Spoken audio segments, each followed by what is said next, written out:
Hey guys, welcome to Planting 101. My name's Corinne. Today's topic is how to water your plants.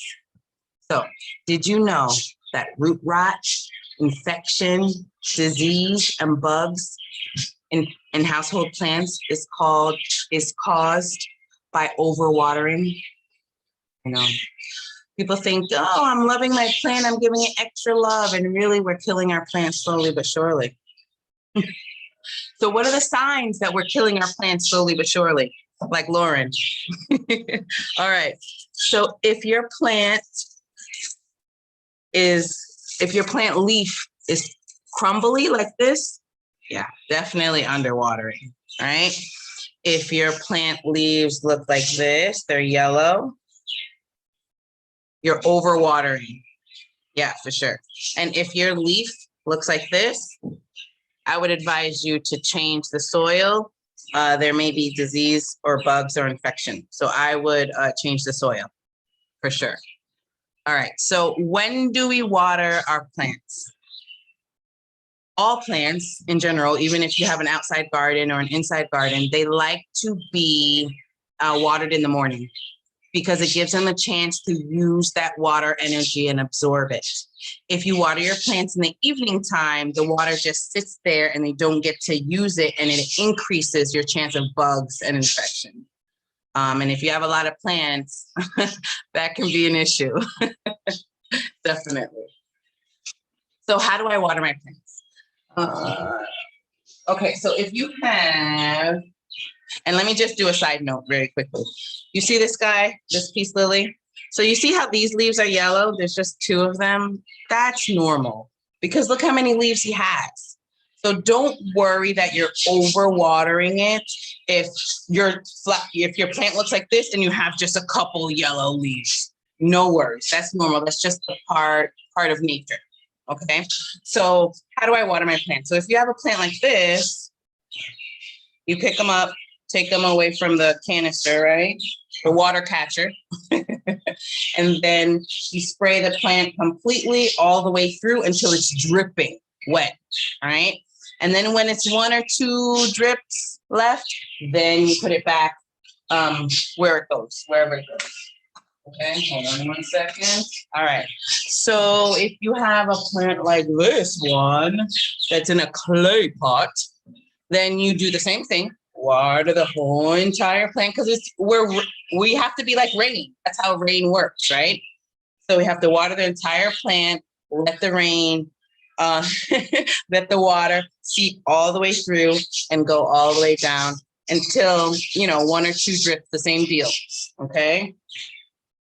Awesome. If you have a container like this one, I'm not going to carry the aloe. He's too heavy. If you have a container like this one, then you would just put the water here, right? All right, awesome. So we talked about water. So water.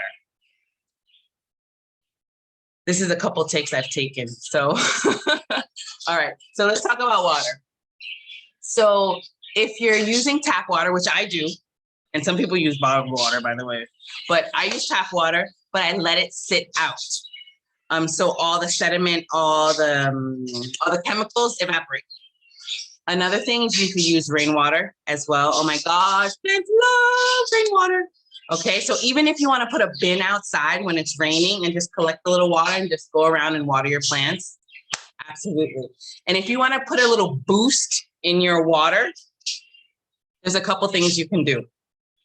You can put a banana peel in a mason jar, cover the top, leave it out in the refrigerator for 24 hours, and then take it out and let it go to room temperature and then water your plants.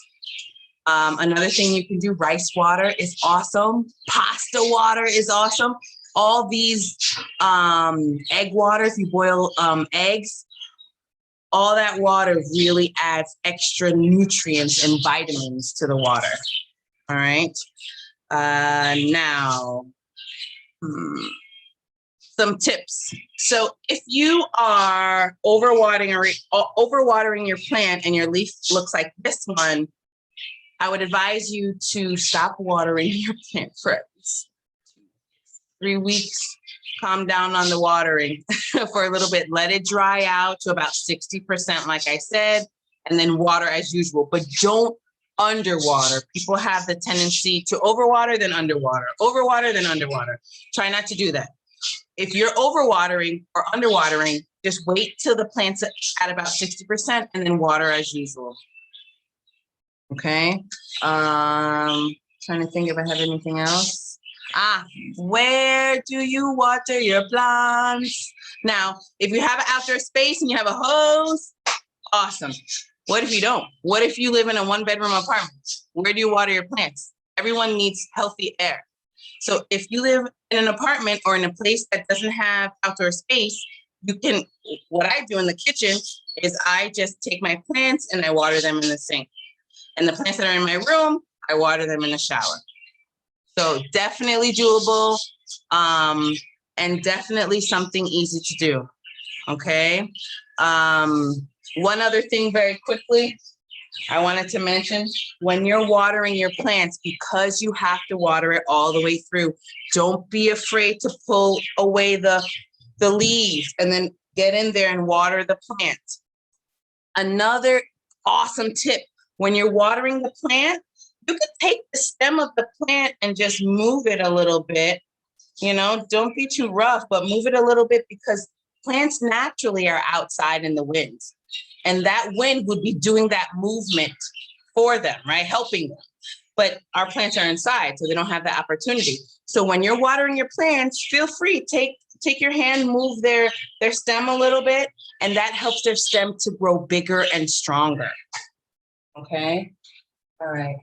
Now, I hope that helped many of you as far as watering your plants. My advice in the end would be underwater.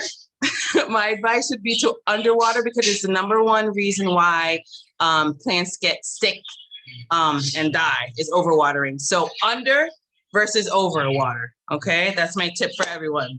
All right, y'all. I'll see you later. Bye.